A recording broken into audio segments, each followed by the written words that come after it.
इस गुनाह ने मुझे झंझोड़ दिया है जज साहब। मैं टूट गया हूं जज साहब, मैं टूट गया हूं जज साहब, मैं टूट गया हूं जज साहब। इसलिए मुझे बार बार फांसी दीजिए, बार बार फांसी दीजिए जज साहब, ताकि मैं अपने गुनाहों का प्रायश्चित कर सकूं, ताकि मैं अपने गुनाहों का प्रायश्चित कर सकूं जज साहब। जोरावर सिंह, तुम अपने गुनाहों पर शर्मिंदा हो और अपने आप को कानून के हवाले करके तुमने कानून की इज्जत की है। इसलिए अदालत तुम्हें सजाए मौत की बजाय उम्र कैद की सजा देती है।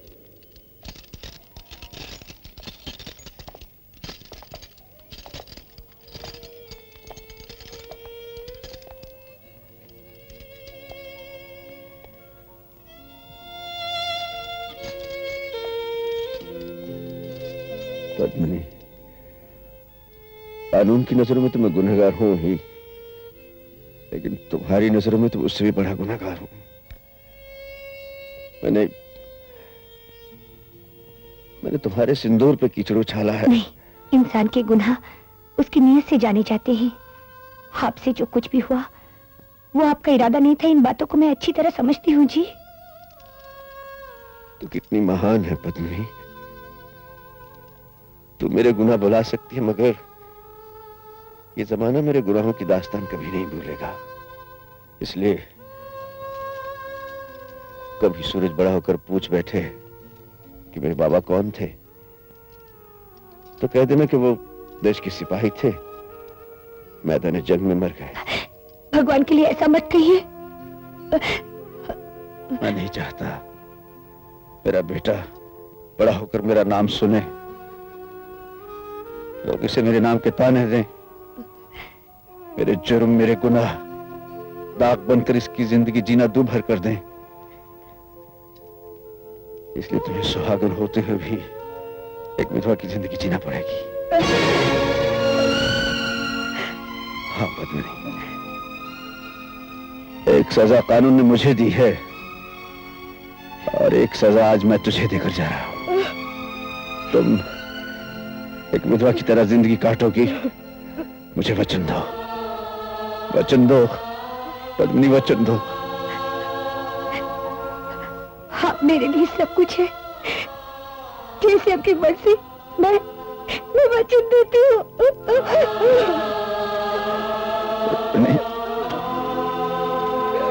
सूरज का ख्याल रखना, अपना ख्याल रखना।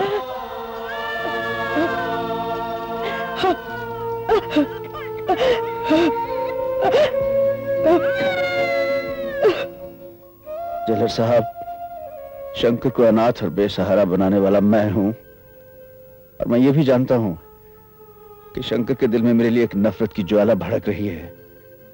पर मुझसे यह बर्दाश्त नहीं होगा कि कल शंकर भी मेरी तरह एक मुजरिम बने, पाप के रास्तों पर चल पड़े। आपसे एक विनती है कि मेरी मेहनत की कमाई से अगर आप उसे ठीक रास्ते पर ले आए, उसे अपनी तरह कानून का मुहाफिज बना सके, तो मेरे पापों को बहुत बड़ा प्रायश्चित होगा, बहुत बड़ा प्रायश्चित होगा। शंकर बेटे, आज से तुम्हारे इम्तिहान शुरू हो रहे हैं, अच्छे नंबर लेकर पास हो ना। जी बाबा। जीतते रहो। हमारा बेटा सूरज अपनी माँ के कंधे से भी ऊंचा हो गया है। आपको जानकर खुशी होगी कि उसने बस्ती में ही छोटा सा गैरेज खोल लिया है। सिर्फ अपनी माँ के लिए जीता है वो। आपके बारे में मैंने आज तक उसे कुछ नहीं बताया।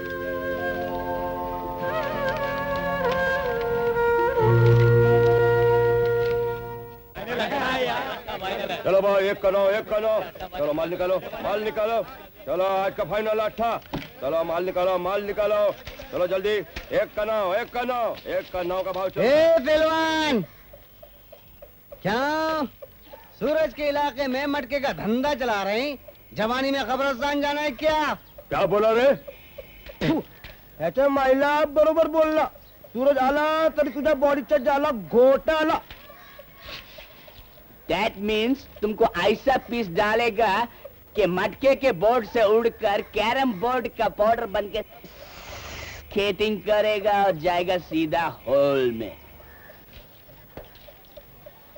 ओ पहलवान जी, आप ऐसा करो, हमको अपनी एक तस्वीर और हार दे दो, क्योंकि सूरज के हाथों आपकी बहुत बुरी मौत होने वाली है।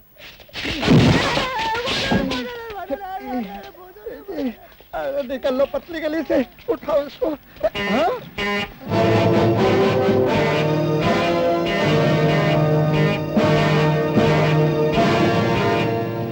अदब, बाबुलादा, होशियार। जी बस्ती का राज दुलार, गरीब लोगन का सरकार, हम लोगन के राजकुमार पधार रहे हैं।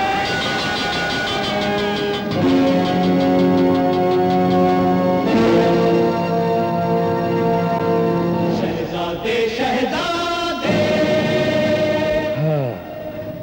शहजादे शहजादे। लो बेईमानी के फूले हुए कलिंगड़ 420 के सड़ेले टमाटर, शक्ल के अंधे, काम के गंदे। सुना नहीं बे चपड़गंजू कि इस बस्ती से सट्टा, शराब और मटका मिटाने के हमने किए हैं वादे। हम हैं गरीबों के शहजादे। शाबाश प्यादे। तो तू मेरे मटके का अड्डा हटाने के लिए आया है?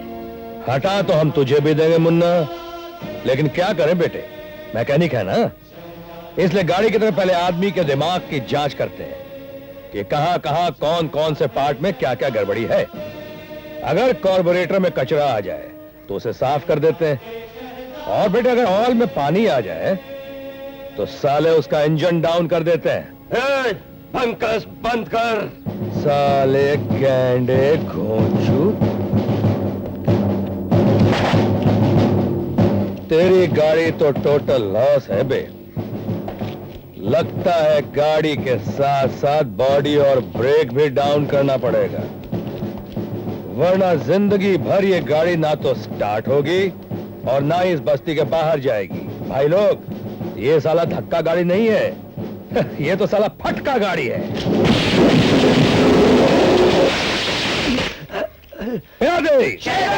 उठा के इस मगरमच्छ को बाहर फेंक दो।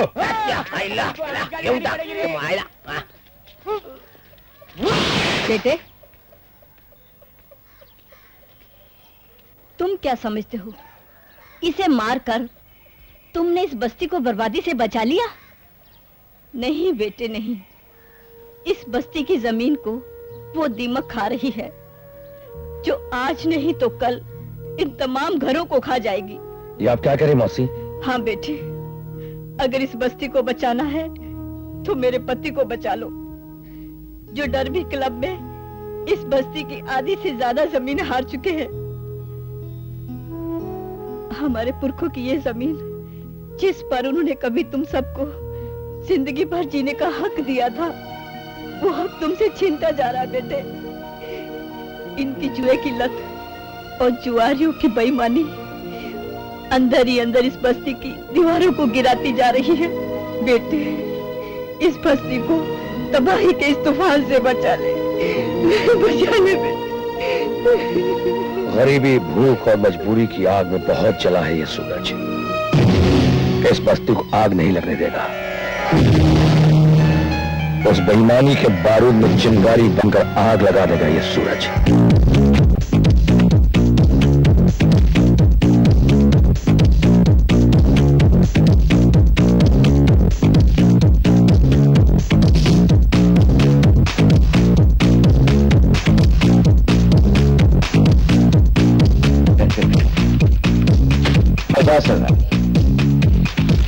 पचास हजार एक और क्या? शांति भाई, जरा जोश मत खाओ, शो करवा लो शो। कमाल की बात कर रहे हैं, बस्ती की हारी हुई आधी जमीन जीतने की बाजी तो अब आई है, शो कैसे करा लूं? 1 लाख।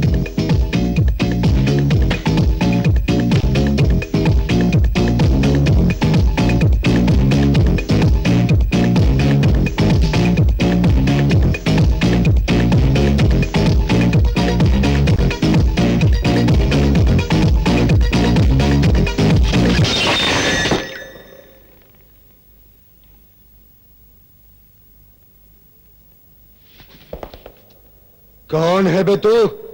चालबाजी, मक्कारी और धोखेबाजी को मिटा देने वाला सैलाब हूं मैं। और अगर किसी की खोपड़ी में बेईमानी का रंग चढ़ जाए तो उसे जला जला कर खाक कर देने वाला वेल्डिंग की खतरनाक आग हूं मैं। और अगर किसी ने हमारी बस्ती की ओर बुरी नजर डाली तो उसके प्राण पखेरु उड़ा देने वाला यमराज हूं मैं। क्लब में आने की तेरी हिम्मत कैसे हुई? देखो बेटे, हिम्मत और ताकत तो तुम्हें बाद में बताऊंगा, पहले जरा बेईमानी का पर्दाफाश तो कर लूं। देखा शांति भाई, ये खेल होता है इस क्लब में। ओह, बेईमानी करते हो तुम लोग? अरे ऐसे क्लबों में बेईमानी और जुर्म ही तो होते हैं शांति भाई। लेकिन अब मैं इन कमीनों को ताश के पत्तों पे अपनी बस्ती का इतिहास नहीं लिखने दूंगा।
तुम्हारी ये हालत किसने की है? भाई साहब, कोई एक अजनबी आदमी कसीनो में घुसाया और वो बर्बादी की आंधी और तबाही का तूफान मचाकर चला गया। बाप, अपने घर की रखवाली के लिए हमने कुछ खतरनाक कुत्ते पाल रखे हैं जो अनजान आदमियों को देखकर भौंकते भी हैं और काटते भी हैं। और जब ये कुत्ते भौंकने और काटने के काबिल नहीं रहते तो हम उन्हें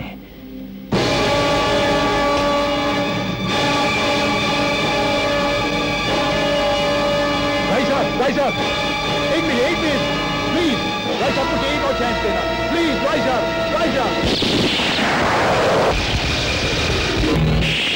क्या चाहता है तू? हाँ, चाहता क्या है? इस बुढ़ापे में अपनी माँ को तू चैन की सांस नहीं लेने देगा? इन लड़ाई और झगड़ों ने मेरी जिंदगी का हर सुख छीन लिया।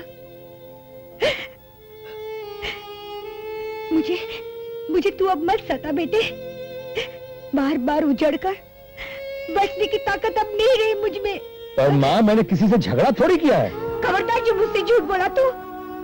क्यों गया था जुए खाने में? जवाब दे, बोल, चुप क्यों है? अरे तू समझता नहीं है, आज तू उनसे टकराता है, कल वो लोग तुझसे टकराएंगे और दुश्मनी बढ़ती जाएगी। और अंजाम, दुश्मनी का अंजाम बड़ा भयंकर होता है बेटे। तू जिस रास्ते पे जा रहा है उस रास्ते पे जान का खतरा है। और मैं तेरे बगैर जी नहीं सकती मैं तेरे बगैर। ए मैन, तू माँ का सामने काय को गपचुप बैठ गया रे? अबे वो गैंडे टपोरी के, और क्या करता, माँ से जुबान लड़ाता है? अरे खसीनों की लड़ाई का खुलासा करने में क्या बुराई थी बाबा? ओ तुम्हें खाली फुकट मार खाता रे। तुम लोग थप्पड़ों की बात कर रहे हो। अरे माँ जान भी मांगे तो मैं हंसता हंसता मर जाऊं। वो मेरी माँ नहीं, मेरे लिए भगवान है। और फिर माँ के थप्पड़ में भी स्पेशल प्यार होता है। मारने का हक उसे होता है जो प्यार करता है। अब तुम ही लोग बताओ, इस दुनिया में माँ का मेरे सिवा और कौन है? और मेरे लिए माँ के सिवा और कौन है? कोई नहीं। हम दोनों एक दूसरे के बिना अकेले हैं। माँ है तो सूरज की जिंदगी में उजाला है, माँ नहीं तो अंधेरा ही अंधेरा है। तभी तू अपनी माँ को इतना परेशान करता रहता है ना? माँ तेरी जान की कसम खाकर कहता हूं, जानबूझ कर तेरा दिल दुखाने की, तेरी शिक्षा के खिलाफ जाने की सूरज ने आज तक कभी हिम्मत ही नहीं की। मगर हालात ऐसे बन जाते हैं माँ कि तुम्हें मेरा सफेद भी काला नजर आता है। शायद मेरी किस्मत ही काली है। थप्पड़ मारूंगी फिर कभी ऐसी बातें की तो। अच्छा चल चल खाना खा ले, मैं तुम सबके लिए खाना लाई हूँ। नहीं माँ, तुम खाना रख दो, हम बाद में खा लेंगे। क्यों? अभी किसी ट्रक का इंजन डाउन करना है।